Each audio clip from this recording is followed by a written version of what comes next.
Bonjour everyone, I am Anne-Lise Cailliez and welcome to Parlez-Vous CEO, where we teach the corporate talk and get real about entrepreneurship. Each week, I chat with founders and CEOs who build businesses their way, through the failures, pivots, and breakthroughs. And they bring the fire. Plus, I'll drop some golden nuggets of wisdom from my own entrepreneurial journey. This is your space to grow, learn, and evolve with a true growth mindset. Remember, success isn't about perfection. It's about persistence. Now let's kick things off and get this party started. Hello, bonjour, hello. Welcome to another episode of Parlez-Vous CEO. My name is Anne-Lise Cailliez and I am your host. I am super excited to have Micki Burns with me today. Meet Dr. Micki Burns, CEO of Judy's House, a Denver nonprofit founded by NFL quarterback Brian Griese, where she's grown childhood grief programs from local services to national research impacting millions. Micki, it's an honor to have you on the show today. In your own words, and for the people who are not familiar with you and what you're doing, would you describe a bit about your company and its mission? Absolutely. And thank you so much, Anne-Lise, for having me here today and for making this focus on leaders in health and mental health. It's really an important topic. I am a psychologist by training and have always worked in my entire career in nonprofit organizations. And about 14 years ago, had an opportunity to move to Denver to work at a relatively small nonprofit that focuses on children and families who have experienced a death loss. And in that time, I have really been able to grow and expand my knowledge base while also getting to be part of a community, both locally here in Denver and nationally, that is really dedicated to determining the best practices and advocating for comprehensive grief care for everyone, no matter who you are or where you are. And so that has included becoming the CEO here at Judy's House.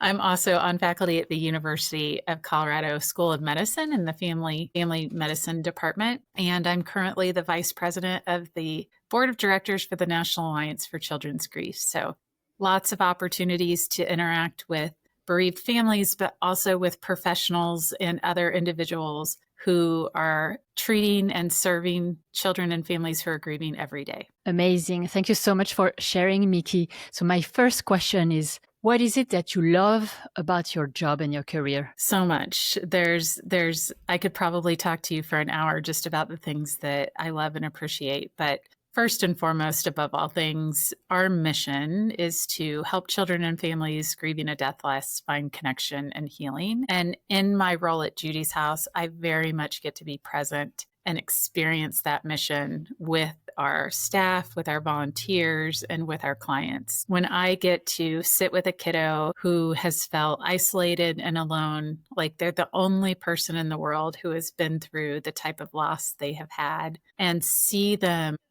grow and thrive in understanding that there are other children who are in their same situation and that there is a future ahead for them. That is what gets me out of bed every morning and makes me feel dedicated and determined to continue working to increase resources for those kiddos every day. That's amazing. And what a beautiful mission and what a beautiful why. I have to ask, how has leading an organization founded by an NFL player shaped your approach to visibility and partnerships? Yeah, that's a great question. We were actually founded by Brian Griese and his wife, Dr. Brooke Griese. So we had the wonderful distinction of having a mental health practitioner. Brooke has her PhD in clinical child psychology and this lived experience of Brian. So Brian began the organization when he was a young adult, just starting out in the NFL,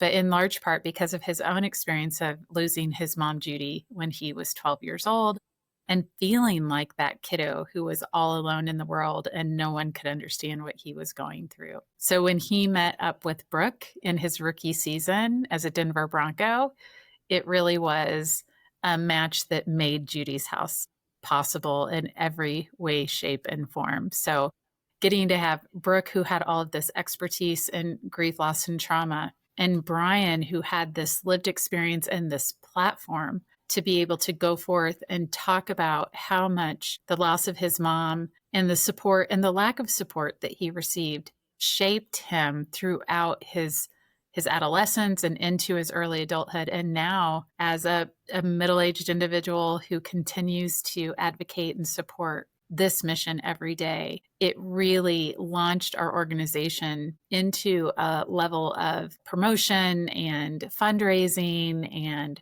recognition that truly probably would not have been possible without his athletic celebrity. That's fascinating. And what a combo to start building a project with such a soulful mission. And Micki, what do you think is the biggest opportunity that you see right now for expanding Judy's house reach? There are so many opportunities to increase our reach, but really to increase the network of providers who are responding to kids who have experienced a loss in a compassionate and grief-informed way. Some of that is by getting out there and offering education and training opportunities to coaches, to teachers, to childcare workers, to nurses, to all of the different individuals who are coming into contact with bereaved youth and their families in our everyday lives. And by really taking that message of it takes a village and it takes all of us to be able to provide compassionate response is really a number one aspect to that.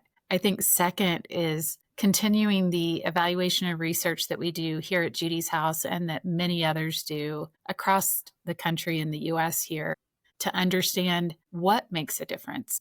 We know that the response of your primary caregiver when you've experienced a death loss is one of the biggest predictors of how well a child will adjust. And so if we can continue to learn and educate our population about how we can best support these bereaved kids, we can really move the needle for all of those who are grieving and living with loss. And so, Micki, if you had unlimited resources to either scale one of the program or start a new program or service, what would it be? That's a great question. We have a program that we developed here at Judy's house. It's called Pathfinders.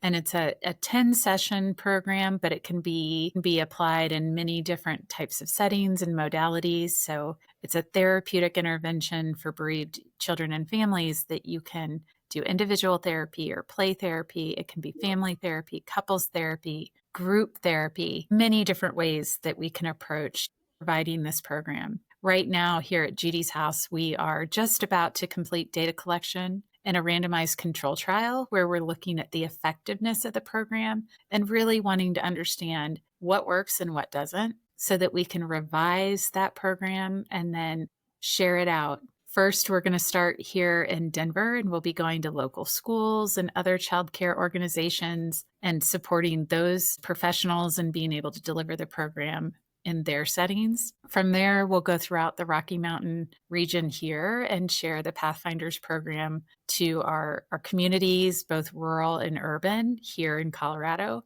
And then finally, we look to being able to take that program nationally so that individuals can be using the Pathfinders system in Minnesota, Michigan, Montana, Maine, all over. And ultimately, we'd love to see it translated and used in other countries as long as it's culturally applicable. Oh, that's amazing. You guys are building such amazing things. And in terms of sharing the mission with people who have not experienced loss themselves, so how do you share that mission about childhood grieving care with people who are not familiar with grieving? It's interesting. I think that we often think that a child experiencing a significant death loss, like the death of a sibling or the death of a parent, is a rare occurrence. But according to the Childhood Bereavement Estimation Model, which is a statistical tool that we've developed here at Judy's house that can estimate the number of bereaved children, we know that in the US, 1 in 11 children will experience the death of a parent or sibling by their 18th birthday. So while some of the listeners out there might be thinking, wow, I didn't go through something like this, like I can't imagine what that would be like, there's a really good likelihood that one of your friends or your colleagues or your neighbors potentially had this type of experience themselves. And when we really allow ourselves to go to a place of deep empathy and care and try to imagine what it would be like to be that 12-year-old boy or that mother who is now having to go home and tell her kiddos about this loss of their father, that's really where we can begin to set aside some of our own fear and worries and really tie ourselves into what we can do to support those individuals who are all throughout our own communities. Beautiful. And Micki, I feel that probably when you started in this career, you didn't necessarily imagine that you would become a businesswoman, or did you? And what was the journey? Because I mean, a lot of therapists that I'm talking to and have great vision, great mission, but becoming a business owner, that's a different animal. So how was that transition, and what would be a piece of advice for somebody who's thinking about starting their own practice? Now, you're absolutely right. I never would have imagined that I would be executive director, CEO of a nonprofit organization and managing budgets and spreadsheets and personnel issues and health insurance and all of the things that I think we don't always think about when we look at those individuals sitting at the top and all that they're juggling. And as I'm sure you're aware from all of your work with different professionals and female leaders, there's not always a lot of appreciation for those parts of the job that are essential to making sure that our missions can move forward. For me personally, I started out as a clinician in community mental health. And pretty early on in my professional career, I was asked to step into a leadership role and became the training director of an American Psychological Association approved internship program for doctoral level psychologists. And I learned that I was really good at organizing systems and programs and being able to improve efficiencies while also improving quality. And that was really kind of where I got my start. And from there, continued on into different levels of leadership, came to Judy's house 14 years ago as the director of clinical programs and got to work with an amazing group of staff and volunteers here who said, we have some really incredible programs and some really amazing outcomes. And we think that with the right support, we can expand the number of people we're serving without expanding the number of resources that we're using. And so getting to take those problem-solving, strategic thinking skills and apply it to something that was so meaningful to me personally and professionally was really a place where I discovered that I could really grow and thrive, and just continued to take on more and more leadership responsibilities while also maintaining that tie to my origins in the helping career. And so here at Judy's house, even today, I continue to be part of our clinical services once a week and to get to interact with our families on a regular basis. That's amazing. And how about the piece of advice for somebody thinking about starting their own, or maybe things to think about maybe before diving in? Yeah, I think the advice that I would give is to not feel like you have to have all the answers. So often we look to the leaders and think, wow, they've got it all figured out. They have it all together. And the truth is, we are all turning to our mentors, our colleagues, our peers in order to say, hey, I faced this difficult challenge. Can you help me think through the solutions? And I was just sharing with some of our team members the other day that some of the most incredible learning that I have had in my career are the times when I really blew it, when I made some pretty big mistakes. But I was willing to go back and look at those mistakes. And I had individuals around me who had the courage to sit with me and talk about what we as a team could have done differently, what I could have done differently, how our community could have had potentially more of a voice in that. And so I think my biggest piece of advice is don't be afraid to fail. Absolutely. And this is a great piece of advice. But failing is scary, absolutely. And especially when you're a business owner, and it's the same as rejection, right? There is no way around it. You're going to fail. If you have a business, there will be moments where you have mistakes, the ups and downs. This is just part of business, and not getting phased out by, getting slapped a little bit. Yes, absolutely. Because then, I mean, we would all just kind of end up throwing in the towel if Hmm. we couldn't Exactly. learn to live, grow, and thrive despite failure. Absolutely. And I always say, if you don't quit, you will never fail. So you just Mhm. keep at it and keep at it.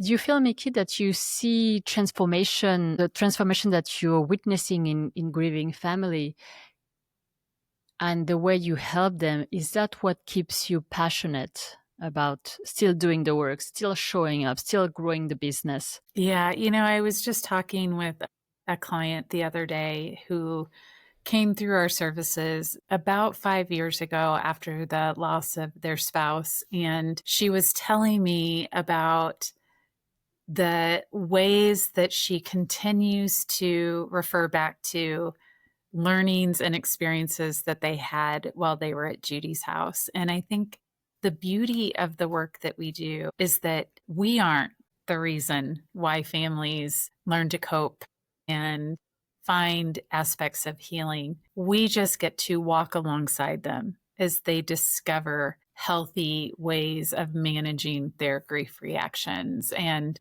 to get to hear that this caregiver, this parent, talk about their child who's now driving a car and their other child who is just heading off into middle school, and how they're doing it in a way that they carry their father with them every day, even though he can't physically be there to send them off to school. But because of the traditions and the rituals and the ways that they have continued to bring him into their everyday life, they get the benefit of knowing that he's always with them. That's beautiful, and that's so meaningful to see the direct impact of your work. I mean, it must be an amazing feeling. It definitely is. And it's that part of our work that we see we get this compensation that isn't monetary, that altruistic aspect of going to work and knowing that everything that you do is for this common good. One of the really amazing things about Judy's house is that all of our services are provided at no cost to families. So our hope is that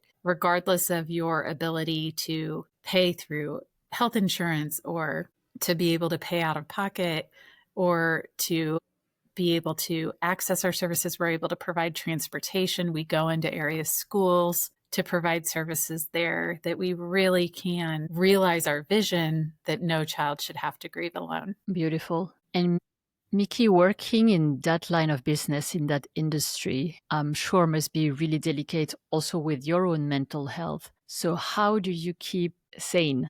I don't know if sane is the right word, but how, this is such deep feelings and you're helping so much people. And I'm sure part of what you're exposed to must have some heaviness around it. And at the same time, you have to deal with the pressure of running a business. So it's a combo of very potent, it's a lot of feelings, right? And I'm Mhm. wondering, how do you navigate that? Because I feel this is very different than having another business in, let's say, marketing or in finance. There's a pressure, it's a different pressure. What you do has a direct impact on the health and happiness of people. So Mhm. how do you navigate the business priorities with such an impactful and beautiful mission? To me, it's really twofold. So there's one aspect to this, which is the heaviness of the work that we do at Judy's house and the stories that every individual who walks through our doors brings with them. And it's important for all of the young clinicians, the young counselors who are out there, if you go into this work, that you learn how to balance the holding space for others with the creating space for yourself. And I have said throughout my career that getting to work at Judy's house and getting to see the amazing healing that occurs when families recognize that they are going to be living with this grief potentially for their whole lives, and that their choice is, do I want to learn how to grieve in a healthy, productive way?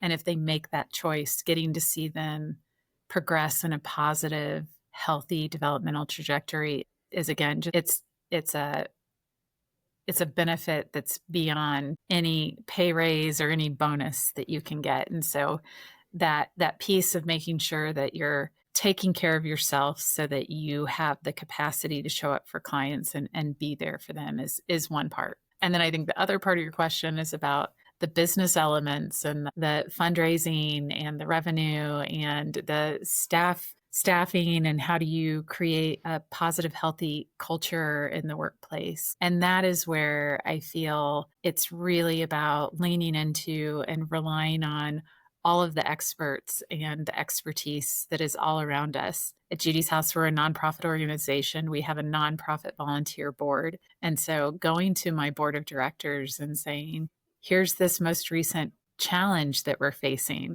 Can we sit down and talk about that? I was just meeting with one of our board members this morning and a former board member, and we were joking that we were having a chick chat, that we were just talking about the various obstacles that come up, because there will be obstacles, and how we make sure that we're not feeling alone in figuring out how to make our way through those obstacles and overcome them and really learn from them when we get to the other side. Absolutely. And I think that's a great recommendation for anyone starting a business. Having a board can make such a big difference. Access, network, pieces of wisdom like that, I think. So getting surrounded by the right people and getting advice from the right people is so important. Absolutely. And making sure that you bring individuals into your board that have the expertise that you need. So for us, we have some attorneys, we have some finance people, we have some fundraising folks, we have some marketing and promotions people, and really making sure that you have that array of skills, because when you're a small nonprofit, you're not necessarily going to be able to hire somebody who can do all of those things individually. That's really interesting. And so how do you find these members, the people on the board? How do you find them and how do you approach them? Yeah, a number of different ways, but we're constantly looking at how we can identify stakeholders who are interested in our mission. And so it may start with somebody just saying, "Oh, Judy's House, I didn't know about that. What do you all do?" Right?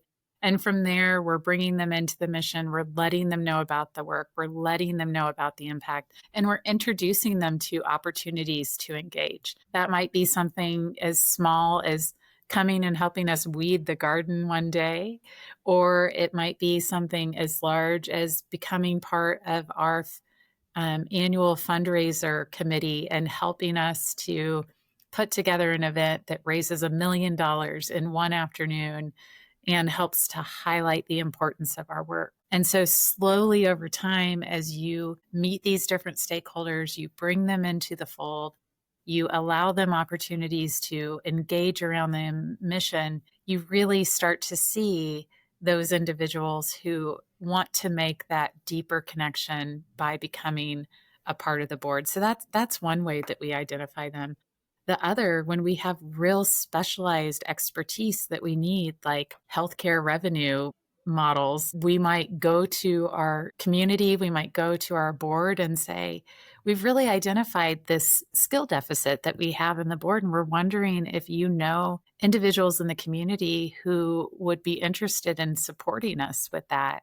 And again, then once we meet those individuals, we're talking with them, we're seeing if they want to get engaged around our mission, we're inviting them in, and then we're slowly increasing that responsibility that they may have as we're learning more about them and they're learning more about us. Wow, this is a great strategy to have new members join your board. So you integrate them with activities and then you give them visibility and exposure on the work that you're doing. And then you make an ask saying, do you know someone that could help with that, And that's a great way to do it. Micki, what do you think would surprise most people about leading grief-focused nonprofit? I think most people would be surprised that I leave work happy every day. I talk to my friends and family who are like, grief work, it must be so sad and depressing. And I tell them that it is the most uplifting position I have ever been able to have. When you think about a family coming in and saying, we have this loss and there's nothing we can do to change that. You can't make the loss go away. But you think about somebody coming into a therapeutic relationship where they say, I have depression and I want you to make it go away. We can't make grief go away. We can just learn how to live with it. And to get to sit with a young child as they're grappling with how they are going to keep their person's presence in their everyday life, or how they're going to reconcile within themselves that they want to do something to become a legacy to their person. It is the most powerful and the most meaningful work that I have ever been able to engage in. And so I think the surprising thing is that my job is not sad. My job is not depressing. My job is incredibly uplifting. That's beautiful and inspiring. And if you had to share with your 20-year-old self a piece of advice, what would you tell her? That's a great question. I think I would tell her to believe in herself and that it's okay to say no. It's okay to have an opinion.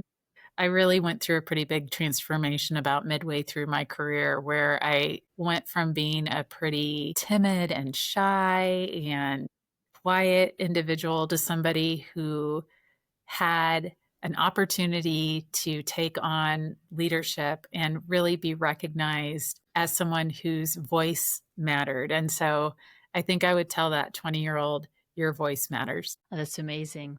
I love that. And so, Judy's, where can people find you and what's coming up next for Judy's House? Yeah. So you can find us online at www.judyshouse.org, and it's Judy with an I. And our next big exciting thing that we have is completing this efficacy study that we're doing of our Pathfinders program, and really looking forward to sharing not just the stories of the families who come to our services, but also sharing the hard research evidence that shows what a difference it makes. And so we're excited to be rolling that out in 2026 and hope that individuals will come along on the journey with us to learn more about our services and to become part of the supports for bereaved children wherever you are. Beautiful. Thank you so much, Micki, for being a guest today on the show. It was so nice to have you and really an honor. Thank you. I really appreciate you taking the time to speak with me. And that wraps up today's episode. I am Anne-Lise Cailliez, and I can't wait to join you again next week. Thanks for listening to Parlez-Vous CEO today. If you enjoyed the show, leave a 5-star review. It helps us keep going. And connect with us on Instagram at Parlez-Vous CEO. I am Anne-Lise Cailliez, and I know some days are harder than others. On those tough days, think back to why you started. What you're doing today matters, even when you can't see the results yet. Ideas are great, but it's what you do with them that counts. Find everything we talked about today at parlezvousceo.com. See you next week, and you've got this.